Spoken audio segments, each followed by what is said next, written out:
Dans le petit a, nous avons remember plus ing, c'est-à-dire le gérondif. Et nous avons l'exemple numéro 1. I remember visiting Eiffel Tower.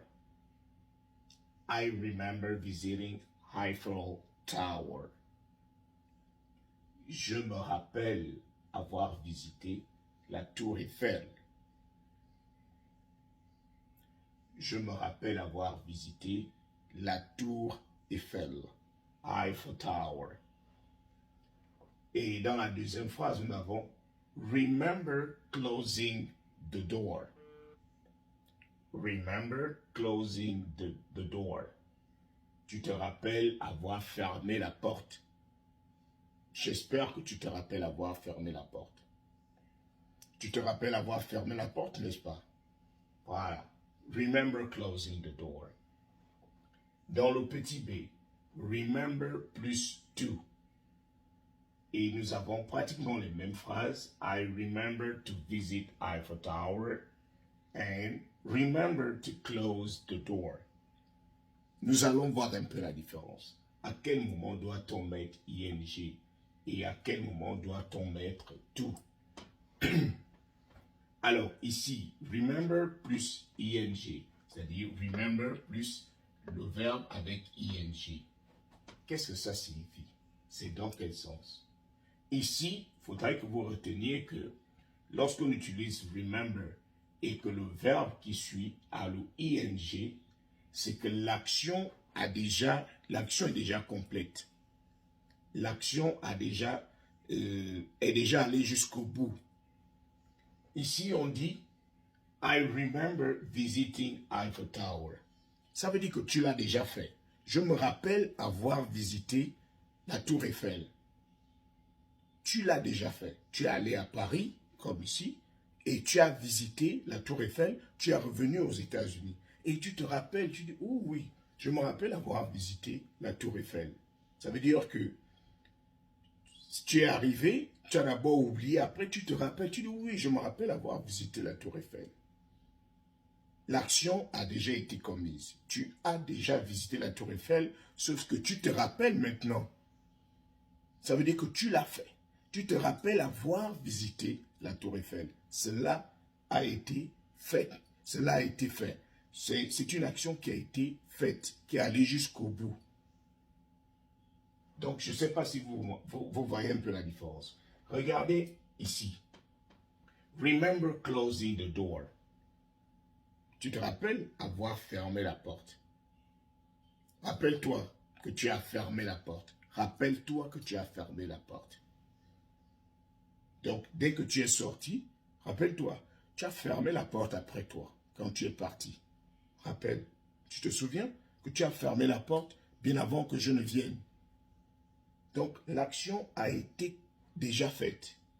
Cette personne se rappelle avoir fermé la porte. Parce qu'il arrive, même moi, il m'arrive souvent de sortir. Après, je me dis, est-ce que j'ai réellement éteint le feu? Est-ce que j'ai réellement vérifié si la lumière était éteinte? Après, je me dis, oui, je me rappelle. Parce que tu vois cette image-là dans la tête. Donc, ici, ça a été fait. Par contre, lorsqu'on dit remember plus to, c'est dans le sens du conseil. Advice. Donc, ça c'est... En fait, l'action n'est pas encore faite. Je ne sais pas si vous voyez. Ça ici, lorsqu'on dit I remember to visit Eiffel Tower, je me souviens que c'est-à-dire, je suis censé visiter. Je n'ai pas fait. Je ne l'ai pas encore fait. I remember to visit Eiffel Tower maybe tomorrow. Oh, je me rappelle que je dois visiter. J'ai planifié visiter la tour Eiffel, par exemple demain. Tu te rappelles maintenant, mais tu ne l'as pas encore fait. Ici, c'est complet. Ça a déjà été fait. Et tu te rappelles après avoir fait cela. Tu dis, oh oui, je me rappelle qu'on était même passé, on est passé vers la tour Eiffel et je suis allé visiter. Par contre, ici, lorsqu'on met tout, c'est-à-dire, I remember to visit Eiffel Tower, tu ne l'as pas encore fait. Tu planifies même. Tu es en train de projeter, tu es en train de planifier, visiter la Tour Eiffel.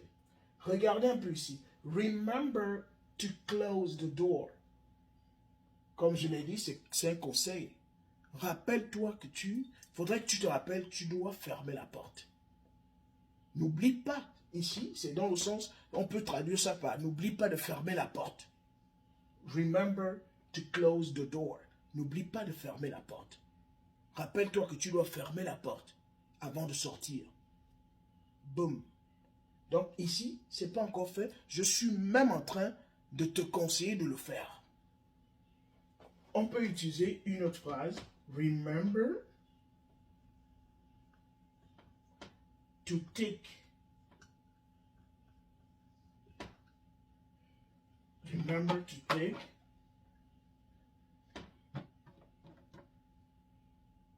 your pills. N'oublie pas de prendre tes médicaments. N'oublie pas de prendre tes pilules. Remember to take your pills. Rappelle-toi que tu dois prendre tes médicaments.